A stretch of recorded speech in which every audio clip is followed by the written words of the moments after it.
আমাদের মন এমন একটা জিনিস যা অনেক সময় অনেক কিছু চেয়ে বসে।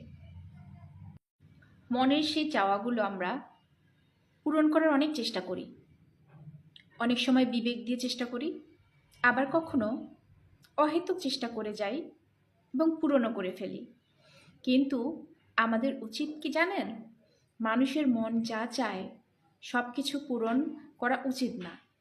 আসলে যে বিষয়গুলো মানুষের মন চায় সেগুলো বিবেক দ্বারা বিচার করতে হবে। বিচার করার পর সেগুলো যদি পূরণ করার মতো হয় তাহলে পূরণ করতে হবে। মন যদি কোনো অন্যায় আবদার করে বসে তবে সেক্ষেত্রে সেটা মেনে নেওয়া উচিত না। যখন আপনি বিবেক দিয়ে বিবেচনা করবেন তখন আপনি নিজে নিজেই বুঝবেন যে আপনার মনের কোন বাসনাটা পূরণ করা উচিত আর কোনটা উচিত নয়।